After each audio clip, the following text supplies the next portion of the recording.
So, what do you get when you mix aggressive nationalism, boat envy, and a Kaiser with main character syndrome? That's right, the Imperial German Navy during World War I, aka what if Titanic, but everyone's mad and underwater. Today we're talking big battleships, sneaky submarines, and one of the most dramatic sinkings in history. Germany tried to out-navy the British, invented undersea trolling, and still couldn't get that W. Grab your torpedo goggles, because this naval chaos is deep. And for those who don't know, welcome to Chronos History, where we break down the greatest moments in history and turn them into greater stories. Whether you're bored, learning, or somewhere in between, we've got something cooked up for you to keep you entertained. So without further ado, let's jump right into it. So picture this, it's the 1890s, Germany just got the empire glow up and the Kaiser's like, hey, Britain has a cool navy, I want one too. So this kicks off the Anglo-German naval arms race, which is just rich guys building warships like they're collecting Pokemon cards. Kaiser Wilhelm II is obsessed with boats, like might need therapy levels of obsessed. He hires Admiral Alfred von Tirpitz to start mass-producing battleships. Tirpitz is basically Germany's hype man for dreadnoughts, which are like the iPhones of battleships. Sleek, expensive, and obsolete within 2 years. And so they built the High Seas Fleet, which is the big boys, the Baltic Fleet for mini Russian drama, U-boats, sneaky boys, torpedo boats, stabby boys, and overseas squadrons, which is long-distance chaos. Germany goes full send into naval clout, but the British still outnumber them. Think of it as Germany showing up to a Formula 1 race with a really good go-kart.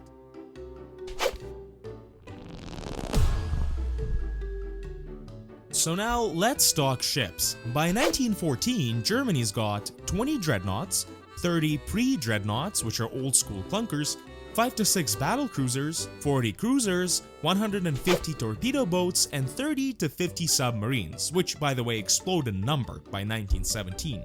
And each ship class has its own vibe. Pre-dreadnoughts are grandpa ships, reliable but slow, mostly parked near shore. Dreadnoughts are the main characters, armed to the teeth, designed to yeet shells across the ocean. Battle cruisers are faster, less armored, basically the glass cannons of the sea. Light cruisers are mobile scouts and support ships. The vibe is fast and curious. Torpedo boats are like naval mosquitoes, small, annoying, and deadly in swarms. And then U-boats are underwater drama queens, lurking, watching, and waiting. So Germany's plan, don't fight Britain head-on, instead cause chaos through hit-and-run tactics and underwater sneak attacks. Basically the Navy equivalent of, I am not touching you. So war breaks out, and Germany is hyped. They send the East Asia Squadron led by Rear Admiral von Spee to go make waves. He clubs back at Britain at the Battle of Coronel off Chile. Huge W. The British lose ships and the press loses its mind. But then, surprise sequel no one asked for. The Battle of the Falklands happens. The British roll up with the new hardware and delete von Spee's squad from existence. Moral of the story, don't get cocky after just one win. Now back in Europe, German U-boats start testing the waters. Literally. U-9 becomes a legend by sinking 3 British cruisers in one day. U-boat captains are suddenly the Navy's rock stars. So it's 1915. Germany declares the ocean around Britain is basically a war zone, so enter at your own risk.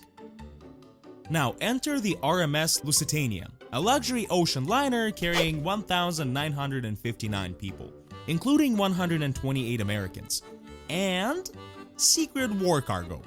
Oops. The Germans even warn people via newspaper ads. Literal, hey, maybe don't get on this boat, it might literally explode.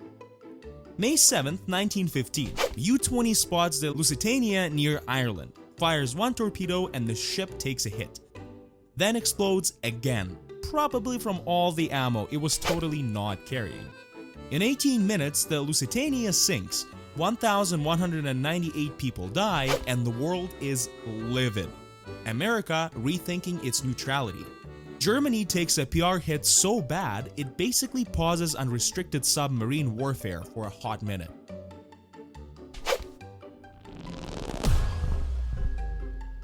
While submarines go viral, surface ships try their best not to die. Germany's raids along the English coast, Scarborough and Whitby, are like TikTok pranks, annoying but effective at spreading panic. But Germany avoids a full naval battle. Why, you may ask? Well, because the Royal Navy has more ships and better positioning. So instead, Germany goes full sneaky mode. Mine the heck out of shipping lanes, shoot and scoot, and lay low and wait. U-boat ops escalate again. Even though they're reined in, they're still sinking thousands of tons of shipping. In the Baltic, Germany is thriving too. They flex on Russia, control sea lanes, and act like the cool older sibling that actually has a strategy. But then, something happens. May 31st, 1916, Germany finally goes full battle mode. It's the Battle of Jutland, aka SeaWorld Boss Fight Edition. Germany rolls in with 16 dreadnoughts, 6 old-school ships, 5 battle cruisers, and more than 60 torpedo boats. Britain replies with 28 dreadnoughts, 9 battle cruisers, 78 destroyers, and way too much sass. First, the battle cruisers go at it. Britain loses 3 in explosive fashion, like Michael Bay levels of boom. Then, the big ships start swinging. Germany actually does pretty well, great gunnery, solid armor. But they're still outnumbered. Night falls and both sides start throwing torpedoes like it's dodgeball. Germany escapes under cover of darkness, and the results are Britain loses more ships and sailors, Germany claims tactical W, but the Royal Navy still controls the sea, so Germany says, okay cool, I'm never doing that again.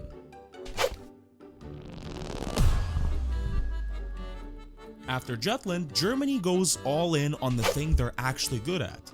U-boats. February 1917, they restart unrestricted submarine warfare. Anything that floats is fair game, and for a while it's actually working. Shipping losses skyrocket. Britain is stressed and the Allies are shook. But then the US joins the war, which was a big oof for the Germans. The British invent convoys, which is basically group travel but with ships.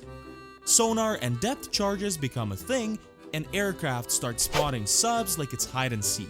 So the sub war becomes a giant underwater version of whack-a-mole. Germany builds more U-boats, but they just can't keep up anymore. By 1918, the submarine campaign is running out of steam. Allied trade keeps flowing, and Germany's economy is falling apart.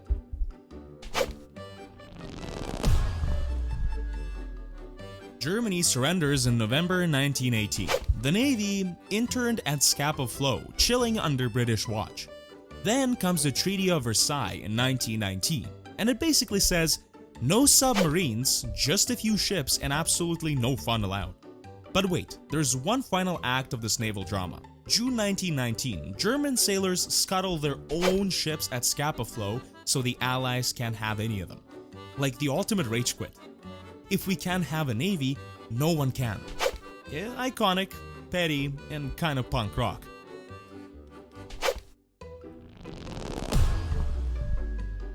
So there you have it. Germany built a navy to be cool, accidentally invented underwater terrorism, sank a passenger ship and tanked their PR, won Jutland but still lost the war, and rage quit their fleet into the sea. The Imperial German Navy was bold, chaotic, and ultimately a case study in overconfidence. Thanks for watching. Smash that like button, like a depth charge on a U-boat, hit subscribe for more historical disasters delivered with unhinged enthusiasm, and leave a comment if you think you could have done a better job managing the German fleet. And until next time, stay afloat, Kings, and see you again on Chronos History.